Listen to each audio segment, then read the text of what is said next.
Hey guys, how's it going? Welcome to my video. All right, I just want to give you guys a quick fix if you guys are in this situation. So a couple of days ago, I had this situation come up with my car. Previous to that, I had no issues. Car was driving fine. Matter of fact, it's been driving fine since I had it. The only thing that I actually had to change out within the last year was the battery. Other than that, I really had no issues whatsoever. So I was driving all day, went into supermarket, got some cherry ice cream. Love cherry ice cream. Got like 2 tubs of it, came out and was all ready to go home and have some good old ice cream in the hot summer, and it cranked, but it wouldn't start. Cranked, it wouldn't start. So I was thinking to myself, oh wow, okay, so this is a situation. It's not the worst situation. I'm getting power to everything. The AC wasn't working because the car wasn't turning on, but the blow motor was working. The radio worked. Everything worked, but it just would not turn. It would not run. It wouldn't run. It wouldn't run. So here's this situation. I'm stuck with 2 tubs of ice cream.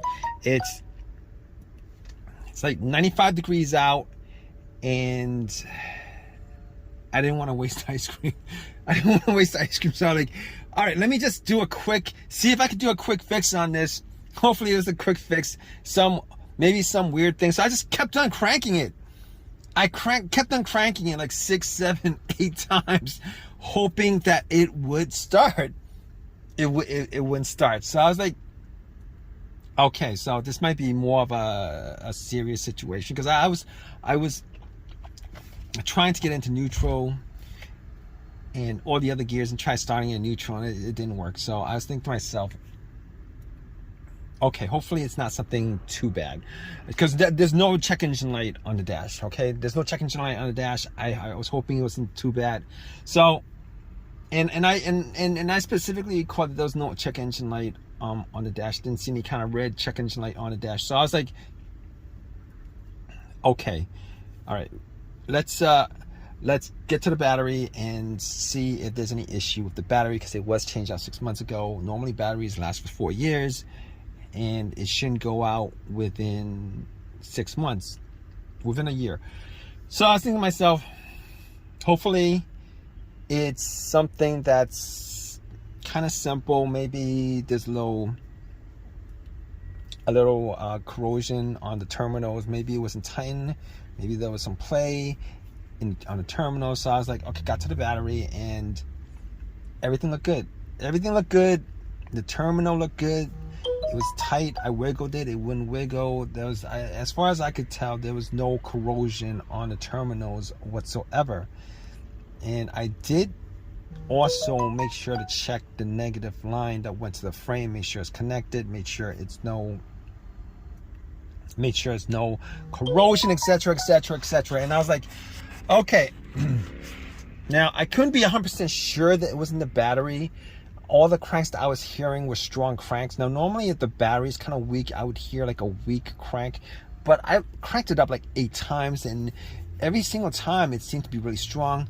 So I was like, let me check this out further. Maybe I'll just turn on the lights, the headlights, and see if it's bright.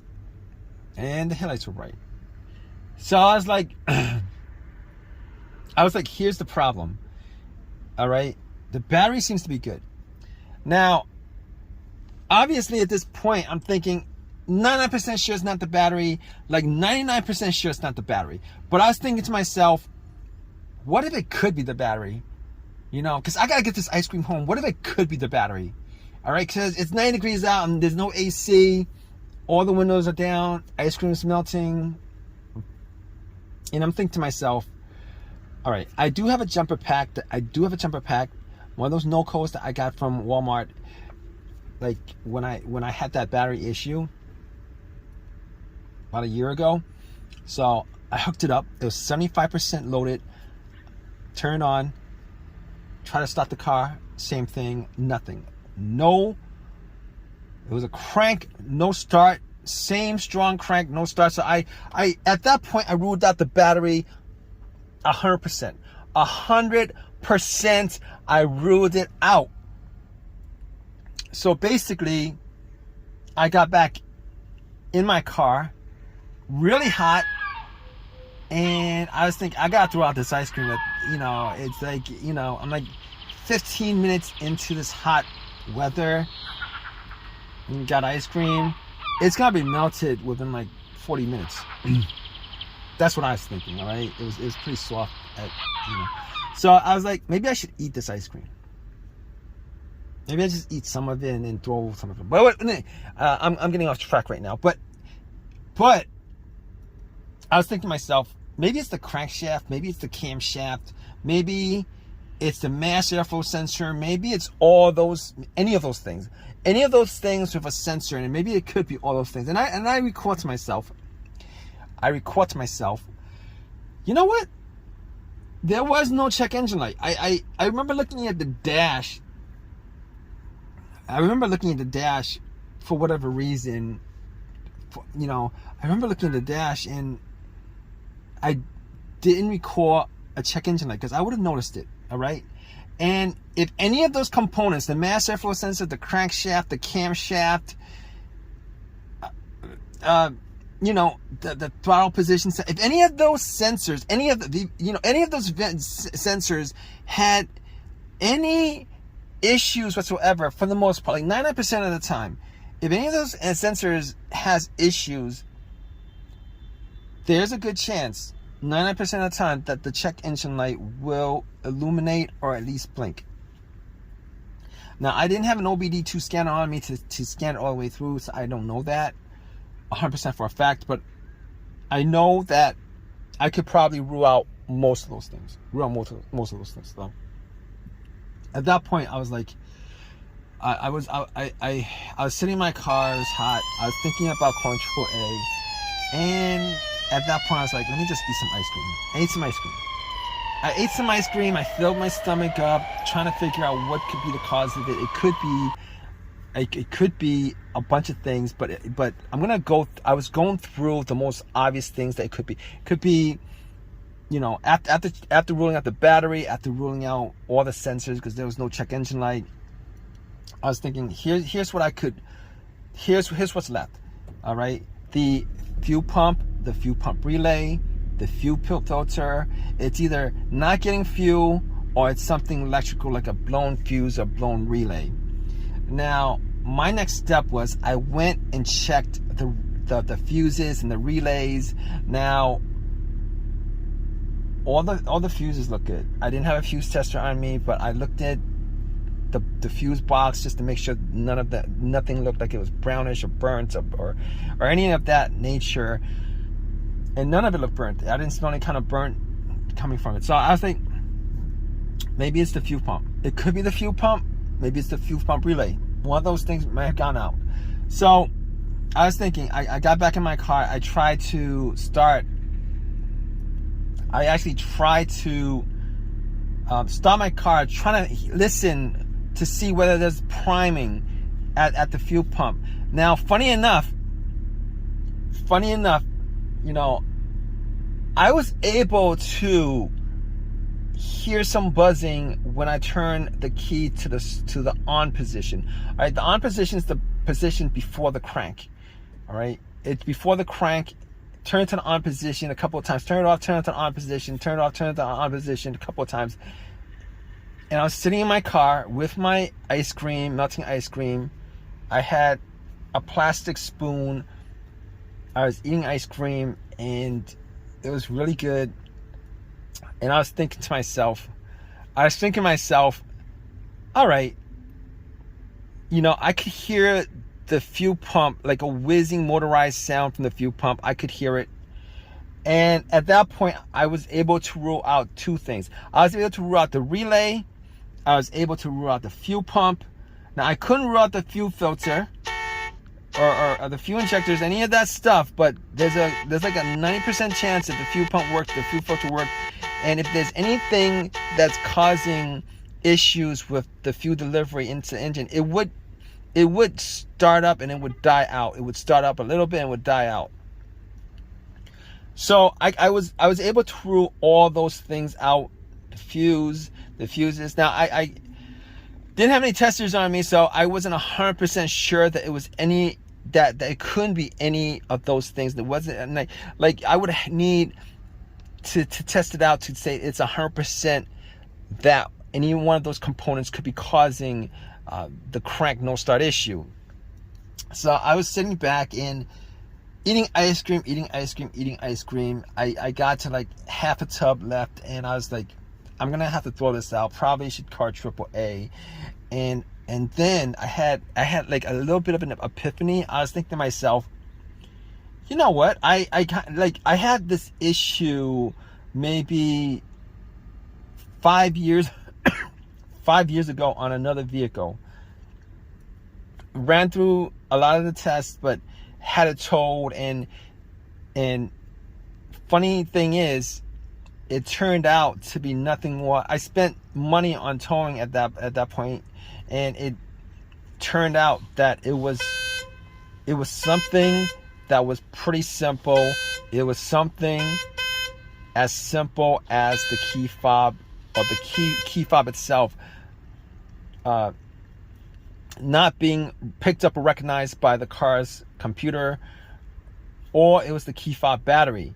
Now, I've never changed the key fob battery since I had this car, and I wasn't 100% sure whether it was the key fob battery that could be causing the situation, but there is a chance the key fob battery could be causing this situation, particularly if you rule out all the things that I ruled out.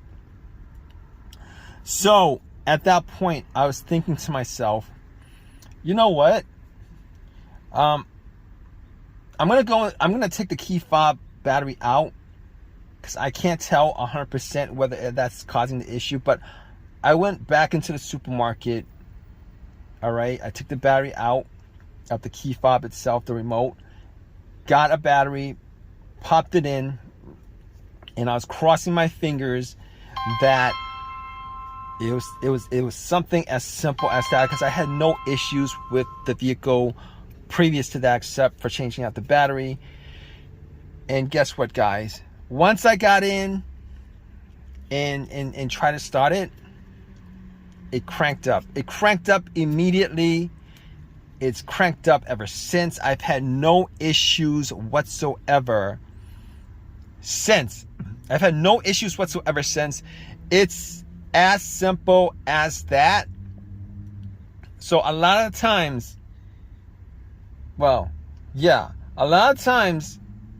you know, it could be one of the components that I went through, but sometimes it could be that as simple as your key fob battery that's causing the issue. So if you guys are in this situation, I'm sure you guys are, if you guys are watching this and you guys want to rule out something that could be causing your crank no start situation, and you guys want a very, very, very quick fix, definitely try this out. Okay, take the key, especially if you guys haven't changed the key fob battery in a while, take the key fob battery out and go to your local, wherever it is, CVS, and any place that sells these little flat batteries, buy yourself one of these batteries, replace it, pop it in, and try to start it. If it starts up, then you're all in the clear. Now, obviously, if you guys are still having a crank no start situation, then that's another issue. But if you guys are in that situation, you guys could probably rule out this key fob, low key fob battery, or dead battery on your key fob situation, which is definitely worth it to do.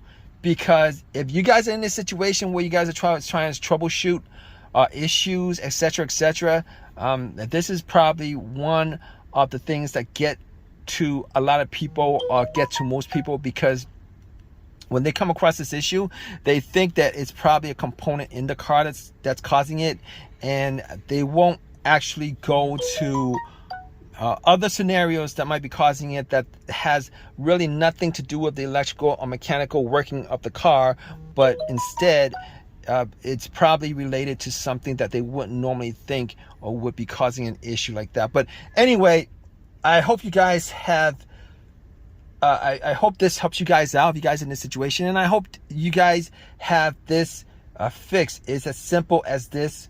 All right, if you guys have a comment, please definitely leave a comment in the comment section. Please subscribe, please give me a thumbs up, all that good stuff. All right, guys, take care.